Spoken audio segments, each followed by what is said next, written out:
Bonjour François Clémenceau. Bonjour. Alors vous êtes l'auteur d'Hillary Clinton de A à Z aux éditions du Rocher. Vous avez été correspondant d'Europe 1 aux États-Unis, à Washington pendant 7 ans. Vous êtes journaliste bien sûr, rédacteur en chef au Journal du Dimanche. Vous connaissez bien ce pays, Hillary Clinton de A à Z, je crois, est votre 4e livre consacré aux États-Unis. Alors première question, François Clémenceau, sauf accident, on peut dire que Hillary Clinton sera la première femme présidente des États-Unis ? Disons qu'il faut rester très prudent évidemment, mais si l'élection avait lieu demain, et compte tenu des sondages qui ont été incroyablement chamboulés depuis la fin des 2 conventions, républicaines et démocrates, oui, elle serait élue, et même probablement mieux que Barack Obama n'a été élu en 2008. Alors, sondage chamboulé, parce qu'en fait, elle a repris beaucoup d'avance dans les sondages, entre 6 et 10% d'avance sur Donald Trump. Oui, mais c'est un effet qui est mécanique, largement dû au fait que c'est surtout Trump qui a baissé dans les sondages. Ouais. Donc oui, à chaque fois que Trump commet une bourde, fait une gaffe, se trompe de cible, à ce moment-là, lui décline, perd, et notamment sur un certain nombre d'items qui sont proposés aux électeurs dans les enquêtes d'opinion. Et là, on s'aperçoit que, évidemment, ça profite à qui ? À Hillary Clinton, en précisant toutefois qu'il y a 2 autres candidats qui, eux aussi, c'est une première dans une élection américaine, puisque ce ne sont pas des candidats indépendants. Il y a un candidat, Gary Johnson, qui prend des voix à Donald Trump et Hillary Clinton, et il y a une candidate écologiste qui prend des voix à Hillary Clinton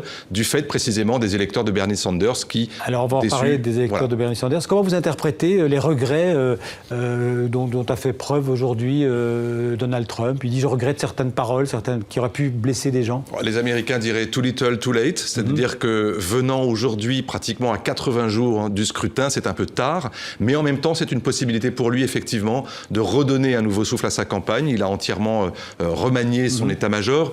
La difficulté, et les démocrates l'ont bien compris, c'est que Trump, c'est Trump. Et c'est ce qui fait sa force. C'est-à-dire qu'il a un tel caractère, il a une telle force d'imprévisibilité que les mots qu'il prononce n'ont plus grande importance. C'est ce qu'il est qui compte, et c'est pour ça que encore beaucoup d'électeurs lui font confiance. Alors, avant de continuer à parler avec vous de Hillary Clinton, je vous propose de regarder ce portrait, un portrait qui a été dressé par l'AFP TV. On se retrouve dans moins de 2 minutes. Hillary Clinton, sur le point d'écrire l'histoire. 8 ans après avoir perdu l'investiture démocrate face à Barack Obama, elle est désormais aux portes de la Maison-Blanche. Celle qui pourrait devenir la première présidente des États-Unis défend dans sa campagne les femmes et les minorités. Son opposant Donald Trump l'accuse de jouer la carte des femmes. Si se battre pour la santé des femmes, les congés parentaux payés et la parité salariale, c'est jouer la carte des femmes, alors comptez sur moi. Issue d'une famille de classe moyenne de la banlieue de Chicago, Hillary Rodham rencontre Bill Clinton à l'université du droit de Yale où elle étudie. Alors que son mari débute sa campagne pour la présidence, elle déclare publiquement vouloir jouer un rôle politique en tant que première dame. Mais sa tentative de réformer le système de santé échoue. En 2000, elle se lance dans sa propre carrière politique et devient sénatrice de New York. Elle grimpe les échelons jusqu'à devenir secrétaire d'État sous l'administration Obama. Ses détracteurs affirment qu'elle n'a accompli aucun succès diplomatique à ce poste. Et les républicains l'accusent d'incompétence après la mort de l'ambassadeur américain en Libye. Le scandale de l'usage des serveurs privés pour des emails professionnels ainsi que des accusations de corruption et de négligence ont également entaché sa popularité. Elle et son mari sont accusés d'être au-dessus des lois. Les Clinton ont mis en place un système qui leur permet de recevoir d'énormes quantités d'argent de la part d'entités étrangères. Une partie de cet argent transite par la Fondation Clinton, par leur organisme de charité, et une partie atterrit directement dans leur poche sous forme de frais de conférence. Lors de la course à la primaire démocrate, son rival Bernie Sanders a insisté sur son impopularité croissante. Reste à savoir si les soutiens du sénateur se tourneront vers une candidate qu'il rejetait. J'écrirai son nom à lui sur le bulletin de vote. Il n'y a aucune chance que je vote pour Hillary Clinton. Elle représente l'oligarchie. Des sceptiques qu'elle pourrait toutefois convaincre grâce au récent soutien de Bernie Sanders et Barack Obama. L'objectif désormais, c'est de battre Donald Trump. Alors François Clémenceau, un exercice difficile en quelques mots. Quels sont ses atouts et les handicaps d'Hillary Clinton? D'abord peut-être ses handicaps. On la juge versatile, menteuse. Il y a eu l'affaire de la boîte mail dont on a parlé. Son âge, son côté intello, loin du peuple. C'est un peu tout ça qui fait qu'elle va avoir du mal peut-être? Oui, j'ai essayé de les décrire assez dans le détail dans le livre. C'est vrai que ce qui pourrait résumer un peu son principal handicap, c'est le manque d'authenticité. C'est-à-dire le fait qu'elle a tendance à cacher ce qu'elle est vraiment, à la fois par peur d'être l'objet d'attaques, et notamment vis-à-vis de la presse, qui, soyons clairs, la déteste, et en même temps... Alors que Trump dit que toute la presse est avec elle. Oui, non, c'est faux. Je veux dire, la presse américaine n'a pas manqué depuis 30 ans d'attaquer Hillary Clinton, mais aujourd'hui, c'est vrai que c'est plus relatif, d'abord parce qu'il y a deux candidats et que la presse aujourd'hui s'en prend autant à l'un qu'à l'autre. Mais ce que je voulais dire par là, c'est qu'il y a chez elle un refus d'être fragile, et donc elle se carapaçonne en quelque sorte, elle se met dans une posture avec une armure. Elle veut se montrer forte, quoi. Elle veut se montrer forte, et le résultat, c'est que ça la fait apparaître comme étant une machine, comme étant une femme d'ambition, et laissant de côté... qu'elle est, sûrement. Oui, certainement. Mais ça laisse de côté, finalement, tout ce qu'elle est aussi, et qu'on connaît peu, c'est-à-dire une femme qui a des vrais côtés conservateurs, qui sont intéressants, et qui peuvent, à mon avis, lui jouer plutôt de bons tours avec tout cet électorat conservateur. Vous en parlez, qui vient de ses origines. Exactement. Ouais. Et puis, il y a aussi le fait qu'elle a des difficultés incroyables à reconnaître ses propres erreurs. Quand vous vous rendez compte qu'il lui a fallu près de 10 ans avant de reconnaître qu'elle avait eu tort de voter pour la guerre en Irak, ça vous montre, si vous voulez, à quel point elle n'aime pas reconnaître qu'elle s'est trompée, qu'elle a été négligente, c'est l'affaire des emails. Et donc, ça pourrait être une élection par défaut, en fait. Les gens vont plus voter contre Trump que pour elle. C'est très probable.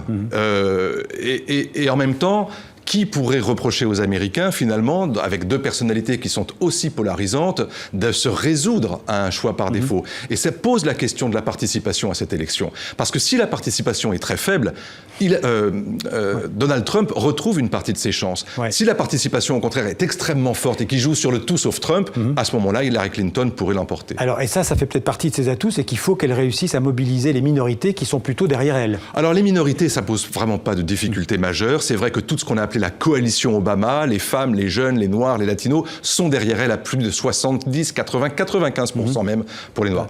Là où c'est difficile, c'est sur les blancs, c'est-à-dire la population blanche de la classe moyenne, et en particulier dans ces fameux États du Midwest. Vous savez qu'on vote État par État. Il y avait 12 États qui pouvaient balancer de droite à gauche il y a encore un mois et demi. Aujourd'hui, il n'y en a plus que 5. Et sur ces 5, pour l'instant, Donald Trump n'est en tête dans aucun des 5. Alors on pourrait se dire, c'est plié. Et non, parce que vous avez tous ces électeurs qui sont apparus au moment des primaires pour Donald Trump, qui étaient en dessous des radars, qu'on n'a pas vus, qui ne sont pas forcément sondés par les grands instituts de sondage et qui peuvent faire la surprise. Alors on en a parlé aussi dans le reportage, elle s'est battue pour les droits des femmes, pour l'éducation, pour la santé. Tout ça, c'est sans doute à mettre à son actif. La religion, vous en parlez aussi dans votre livre, c'est une méthodiste, c'est-à-dire c'est une protestante en fait. Est-ce que la religion compte beaucoup pour elle ? Dans sa vie privée, énormément, et elle est très discrète dessus, et c'est vrai que c'est une facette de sa personnalité qu'on ignore, et qui joue un rôle, parce que, en fait, la religion pour elle, c'est de la politique. C'est-à-dire qu'elle conçoit à travers les évangiles, pour faire court, un devoir moral, un devoir civique. Servir les autres, c'est servir les autres par l'État, par l'intérêt collectif. Et donc, sa démarche à elle, qui est une démarche d'ambition politique, personnelle, certes, est aussi une démarche d'intérêt général, et elle le fait parce qu'il faut faire du bien à la société. Vous parliez tout à l'heure de Bernie Sanders, qui est ce concurrent qui a lutté contre elle dans les primaires, et qui l'a obligé un petit peu à gauchir d'ailleurs son discours économique. Si on devait la situer sur l'échiquier politique en France, elle serait du centre-gauche, centre-droit, où est-ce qu'elle serait ? Je pense qu'elle est de l'extrême centre, c'est-à-dire qu'elle est conservatrice sur un certain nombre de valeurs morales, elle est extrêmement progressiste sur la question des femmes et de l'enfance et de la protection des minorités, et en même temps, vous verrez qu'en politique étrangère, elle est capable d'être une faucon, c'est-à-dire d'aller beaucoup plus loin dans cette sorte d'exceptionnalisme américain qui veut que l'Amérique intervienne quand c'est nécessaire. Alors justement, vous parlez de la politique étrangère, est-ce qu'elle va suivre la politique d'Obama, c'est-à-dire un certain retrait des États-Unis dans les grands conflits, on l'a vu notamment en Syrie ? Je ne pense pas. Elle a montré au moment du département d'État d'État pendant ces 4 années-là qu'elle était extrêmement loyale à Obama, mais depuis qu'elle l'a quitté, elle n'a pas hésité à critiquer la politique d'Obama, que ce soit sur la Syrie, que ce soit sur l'Ukraine.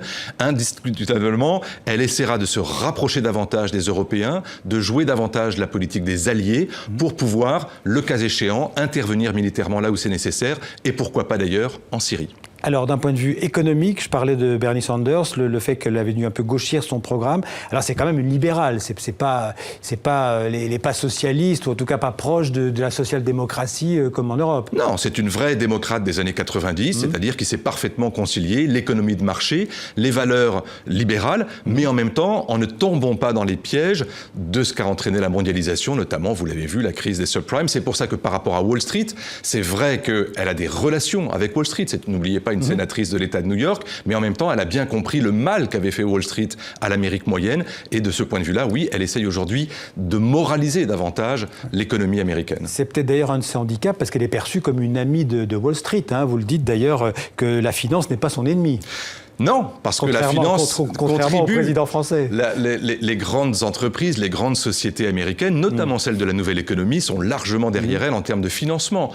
Mais en même temps, c'est vrai que par rapport, encore une fois, à la dangerosité du libéralisme américain, elle a compris qu'il fallait faire attention, elle a compris qu'il fallait continuer les réformes, notamment dans le secteur bancaire. Et je pense que là, l'appui des électeurs de Sanders l'obligera à faire un certain nombre de gestes dans ce domaine.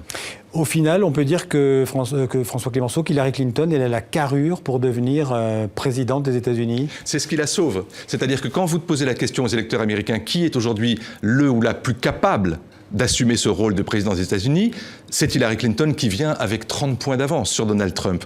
Mais à la question qui est-ce qui incarne l'Amérique de demain, de ce point de vue-là, elle a un handicap, c'est-à-dire qu'elle appartient, qu'on le veuille ou non, au passé et non pas à l'avenir, et sa capacité à renverser la table, comme voudrait le faire Donald Trump vis-à-vis des institutions, vis-à-vis du Congrès, etc., elle manque un peu de ce point de vue-là d'originalité, de créativité, d'inventivité, et c'est ce qui peut éventuellement lui coûter cher au mois de novembre. En un mot, Bill Clinton, c'est l'ancien président, c'est aussi un de ses atouts. Il est encore très populaire. Il est capable du meilleur comme du pire. Et c'est pour ça que vous le voyez relativement discret dans cette campagne. Elle en a besoin quand elle est en difficulté, parce qu'il a un charisme énorme qui contribue à la sauver, à la tirer les mauvais pas. Et en même temps, il est extrêmement gaffeur. Et il a aussi son passé, qui pour les Républicains est un passé accablant. On peut dire qu'Hillary Clinton, c'est quand même une femme au destin exceptionnel quand on voit tout son parcours. Incroyable. Incroyable quand vous voyez d'où elle vient. Et c'est pour ça qu'on a tort de la présenter aujourd'hui comme la candidate de l'establishment. Elle l'est fonctionnellement. Mais quand vous regardez ses origines sociales, c'est une vraie femme. Elle est née à Chicago. Hein. Elle est née à Chicago, typiquement dans la classe moyenne américaine des années 50, avec des parents conservateurs. Elle est passée à gauche dans les années 70 parce que c'était l'époque, mais fondamentalement, c'est une américaine, j'allais dire, moyenne. Et c'est ça qui fait aussi une partie de son charme.